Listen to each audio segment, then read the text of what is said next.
এটি কোরআনের 17তম সূরা, সূরা বনী ইসরাঈলের 32 নম্বর আয়াত। ওয়ালা তাকরাবুজ জিনা ইন্নাহু কানা ফাহিশাতান ওয়া সাআ সাবিলা। এই আয়াতটি কোরআনের সেই অংশ যেটি মহানবী সাল্লাল্লাহু আলাইহি সাল্লামের 10টি বিখ্যাত আদেশের শামিল।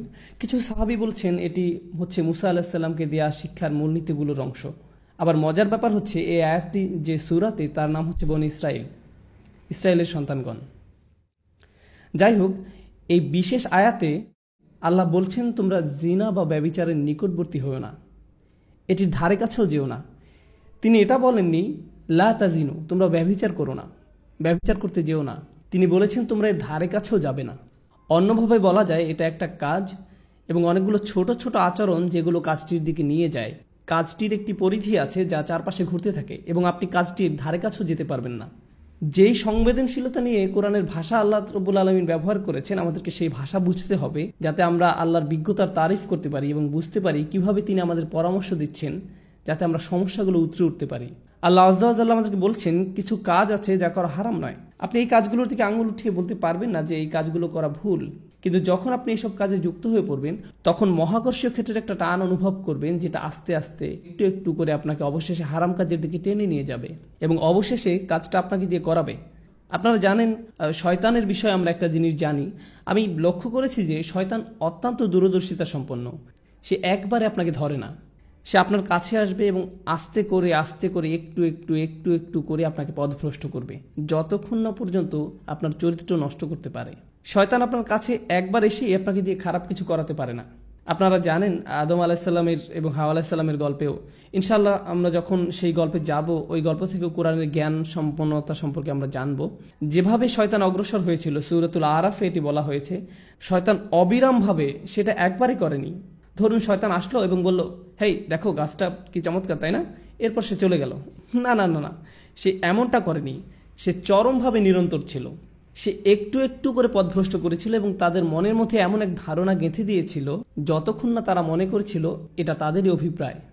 আপনারা জানেন, এবং যখন মানুষ শয়তানের কথা শুনতে শুরু করে, এটি একই সূরাতে আল্লাহ বলছেন ইন্না ইবাদি লাইসা লাকা আলাইহিম সুলতান, আমার বান্দাদের উপর তাদের মানে শয়তানের কোনো কর্তৃত্বই থাকবে না। অন্যভাবে বলা যায় যেসব লোক সত্যিকারভাবে আল্লাহর কাছে আত্মসমর্পণ করে তাদের উপর শয়তানের কোনো কর্তৃত্ব থাকে না। কিন্তু যারা আশ-শায়তানু ইয়াউদুকুম ফাকরাউ ইয়ামুরকুম বিল ফাহশা, সূরাতুল বাকারা, শয়তান আপনাকে আদেশ করবে বিলল্লাপনা করার জন্য। অন্যভাবে বলা যায় যখন আপনি শয়তানের কথা একটু শুনবেন আপনি তাকে একটু শক্তি দিচ্ছেন, আপনি তার কথা আরেকটু ভালোভাবে শুনবেন তো আপনি তাকে আরেকটু বেশি শক্তি দিবেন। আর আপনি যখন তার কথা অবিরামভাবে শুনতেই থাকবেন, একসময় সে আপনাকে আদেশ করবে। আপনি নিজেকে এমনভাবে বলবেন যে আমি আমার নিজেকে সাহায্য করতে পারছি না, আমি এটা জানিও না, আমি জানি না কি করে আমি কম্পিউটার বন্ধ করব, আমি জানি না কিভাবে প্রতি রাত এটা হয়ে যায়, আমি জানি না কিভাবে আমি ওইখানে ওই চ্যাটগুলো করি, আতঙ্ককর ওয়েবসাইটগুলো লগ ইন করি, আমি এইসব কেন করছি, লিফটে অথবা যখন আমি রাস্তা হেঁটে যাই কেন আমার চোখ আমি নামিয়ে রাখতে পারি না, আমি নিজেকে সাহায্য করতে পারছি না, আমি জানি না কি করা উচিত। আর আপনি জানেন শয়তান আঁকড়ে ধরে, বেশ শক্তভাবে আঁকড়ে ধরে, বদ অভ্যাসযুক্ত চক্রের মধ্যে আপনাকে টেনে নিয়ে যাবে। আমরা বলতে পারি এটা আস্তে আস্তে খারাপ, আরও খারাপ, আরও খারাপ এবং অধিকতর খারাপের দিকে টেনে নিয়ে যায়।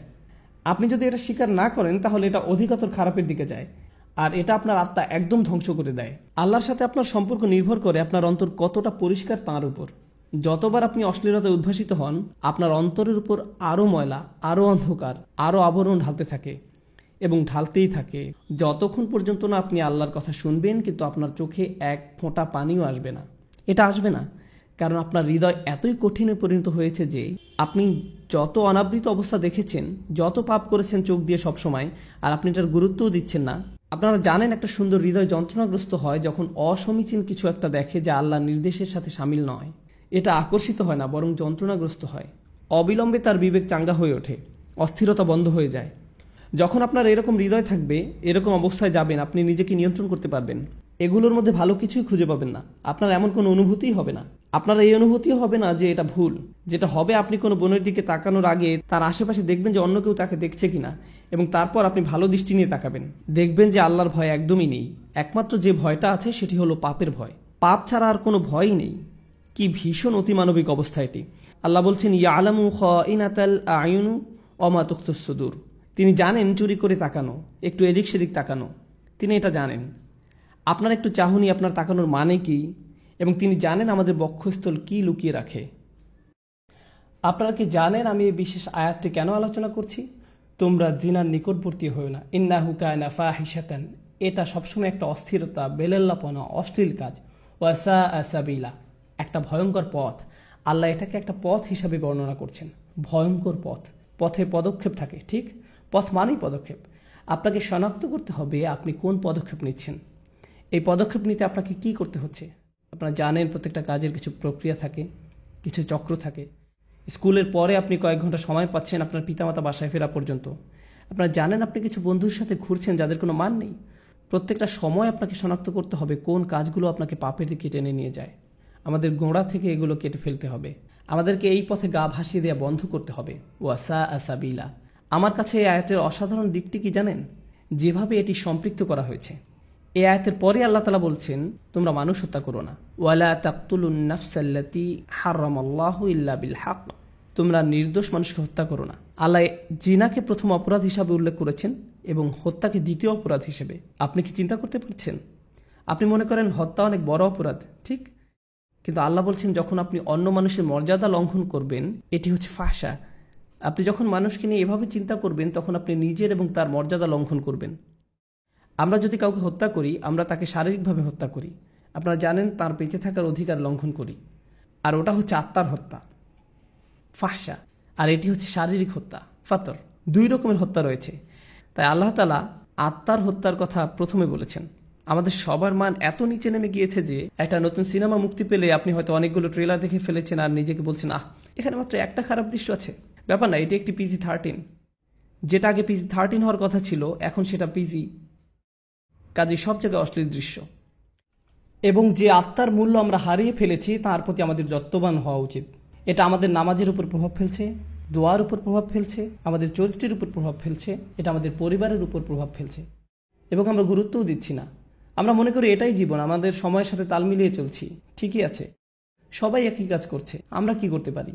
তাই আপনি যেসব ছবি ফেসবুকে পোস্ট করছেন তার গুরুত্ব দিচ্ছেন না। আমি ফেসবুক ব্যবহার করা বন্ধ করে দিয়েছি। আমি বলছি না যে ফেসবুক ব্যবহার করা হারাম, আমি ব্যক্তিগতভাবে এটা ব্যবহার করতে পারছি না। আপনারা জানেন আমি এটা ব্যবহার করি না। আমি সামাজিকীকরণের জন্য কিছু একটা পোস্ট করলাম, কোনো ঘোষণা কিন্তু কিছু একটা শেয়ার করলাম, কিন্তু কিছু জিনিস দেখে আমি খুব মর্মাহত হয়েছি যে আপনি কিভাবে এটা করতে পারেন। আপনি একজন মুসলিম এবং কিভাবে আপনি এই ধরনের ছবি পোস্ট করতে পারেন? নিজের মর্যাদা নিজেই রাখুন, নিজের পরিবারের মর্যাদা বজায় রাখুন, নফসকে নিয়ন্ত্রণ করুন। চোখ দিয়ে তাকানো, চোখের জিনা থেকে বাকি সব শুরু হয়। অন্য সবকিছু এখান থেকে শুরু, অন্য সবকিছুই চোখের জিনা থেকে শুরু। ইনশাআল্লাহ তাআলা আমি আপনাদের সাথে এই বিষয়ে ছোট ছোট টুকিটাকি কোরআন থেকে এই বিষয়ের উপর কিছু সংযুক্ত আয়াতের অংশ নিয়ে আরেকদিন আলোচনা করব। কিন্তু আজকে ইনশাআল্লাহ শেষ যে জিনিসটি আলোচনা করব তা হচ্ছে ফাহশা, যার অনুবাদ হচ্ছে লজ্জাহীনতা, উত্তেজনা, অশ্লীলতা। আরবি ভাষার কিছু নিয়ম আছে যেগুলো একই রকমের, ওয়াহাস এবং ফাহাস। ওয়াহাস মানে হচ্ছে বন্যপ্রাণী, ফাহাস মানে হচ্ছে যে বন্যপ্রাণীর মতো আচরণ করে। লজ্জাহীনতা এমন একটি আচরণ হিসাবে বর্ণনা করা হয়েছে যেটি বন্যপ্রাণীর আচরণের মতো। আল্লাহ মানবকুলকে মর্যাদাবান করেছেন। আদম আলাহিসাল্লামের উপর যে শাস্তি দেওয়া হয়েছিল সেটা হলো তার জামা কাপড় খুলে ফেলা হয়েছিল। আমাদের আদি পিতামাতার জামা কাপড় খুলে ফেলা হয়েছিল। এটা আল্লাহর পক্ষ থেকে একটা শাস্তি ছিল এবং অবিলম্বে তারা বুঝতে পেরেছিলেন যে তাদের উচিত নিজেদের ঢেকে রাখা। তারা সমাজ থেকে নিজেদের ঢাকার শিক্ষা পাননি, সমাজ তাদেরকে লজ্জাহীনতার শিক্ষা দেয়নি। আপনারা জানেন আজকাল আমাদের নৃতত্ত্ববিদরা আপনাদেরকে শেখাবে যে আপনারা জানেন সমাজ আমাদেরকে জামা কাপড় দিয়েছে। এটা একটা সামাজিক যৌক্তিকতা যে আমরা ইতিহাস থেকে জামা কাপড় পরা এবং নিজেদের ঢেকে রাখার শিক্ষা পেয়েছি, কিন্তু প্রকৃতিগতভাবে আমাদের বন্যপ্রাণীর মতো থাকার কথা ছিল।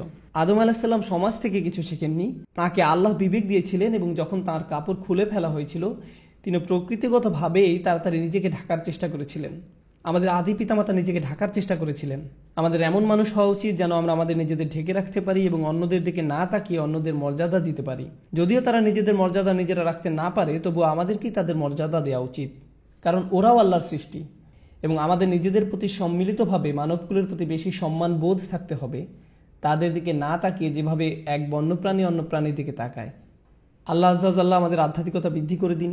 চলতি আত্মিক সমস্যা যা আমাদেরকে চোখ নিচে নামিয়ে রাখতে দেয় না তা থেকে সুস্থ রাখুন এবং আল্লাহ আমাদেরকে অসৎ সঙ্গ, ওই অবস্থা, ওই সব কাজে সম্পৃক্ততা যেগুলো আমাদেরকে ভয়ঙ্কর ভয়ঙ্কর পথের দিকে টেনে নিয়ে যায়